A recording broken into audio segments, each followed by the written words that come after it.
Hey guys, Commander Cook here, and today we're going to be doing something kind of big with my first ever 1/6 scale clone trooper, aka Hot Toys scale. So this is actually something that I made for the guys over at the 1313 podcast, just as a gift and sort of show of friendship.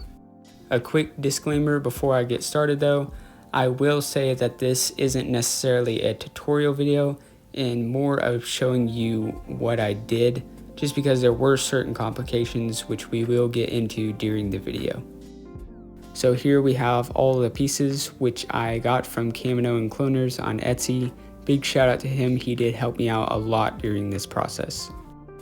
The first step here is seeing how well each of the pieces fit, so I can know what parts of the body to Dremel down, which is the next step.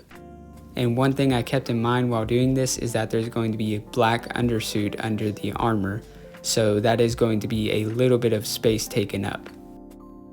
Here I'm dremeling down the body to make sure the pieces fit correctly, and some of the complications that I mentioned at the beginning of the video was stuff like not dremeling down the body enough so that the pieces would fit on correctly, and so I would push on the piece and it would crack because I did not have it dremeled down enough.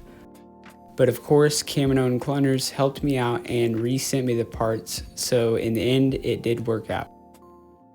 So here's the body dremeled down. It's definitely not the final dremeling that I did, but we have this bodysuit here and I'm going to put it on and see if the parts fit over that. I got this bodysuit from 1/6 Clones on Etsy and I would highly recommend it. Although I did end up having to use a second one, I treated this piece very roughly, so the quality is very good in my opinion. Again, this wasn't the final dremeling that I did, but this right here is kind of a test of what it looks like when the pieces are on. This is the final result for the body. As you can see, there's a bunch of holes, but it is still structurally strong. Probably next time around though, I will look for a thinner body so that I don't have to do so much dremeling. Before the next step, I am going to go ahead and sand all the pieces down to make them smooth and hopefully remove any printer lines.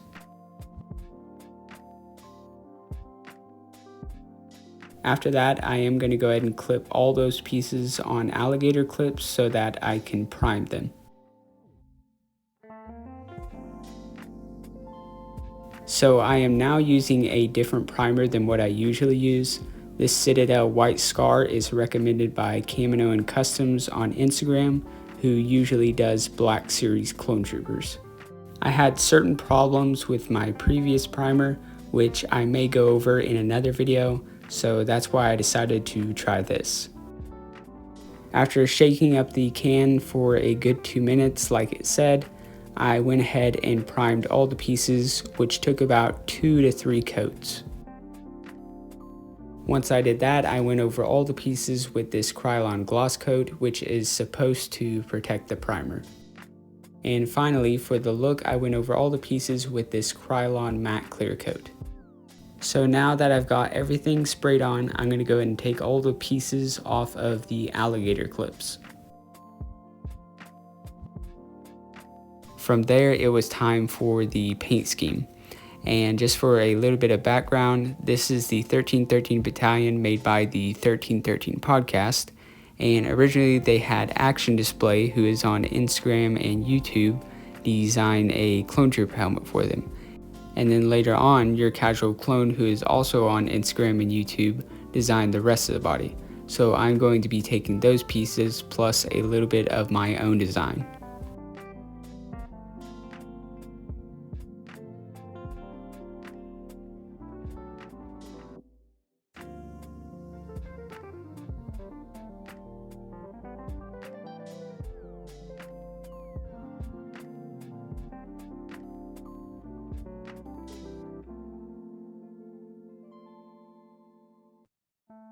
Once I'm finished painting though, I'm going to go ahead and start on what ended up probably being my favorite part of this custom, and that is the weathering.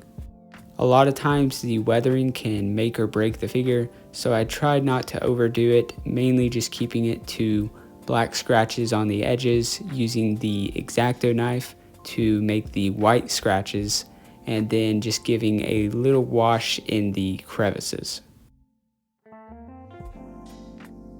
This guy's name is Lieutenant Lag, if you know you know, and one of his main design features is this pauldron, and I added a blaster mark going through the pauldron just for a little bit of uniqueness.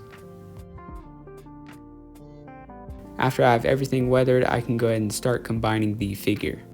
Before I put on the bodysuit, I'm going to go ahead and cover all the holes with some tape so that the bodysuit doesn't catch on the holes. As I put these pieces on, I'm going to go ahead and heat them up so that they are soft and less likely to break.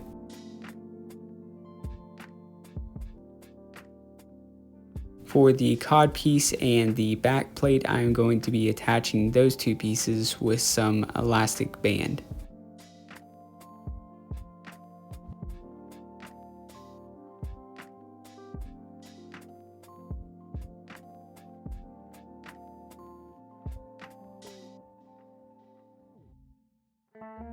I also used some elastic band for the upper torso pieces at the top and the side. The forearms still didn't quite fit, so I did have to cut off a little bit of the sleeves from the bodysuit. For the shoulder pads, I kind of tried to copy what you see on Hot Toys clones, and I made a band that goes around the arm. So I did have some magnets, but they weren't quite small enough. So for the hand plates, I ended up using some blue tack. The good thing about blue tack is that it doesn't dry out, so you can always move it around how you need to. To make the visor on the helmet look like a real visor, I'm going to use this Vallejo gloss varnish.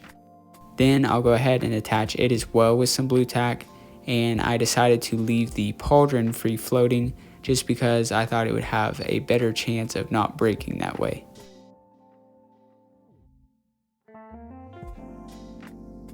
To attach the feet, I'm basically going to use some hot glue to make a mold. I'll put some Vaseline on the ball joints of the feet, pour some hot glue into the feet, and then stick that on, and basically the Vaseline will keep the hot glue from sticking to the ball joints. After I've done that, the figure is good to go.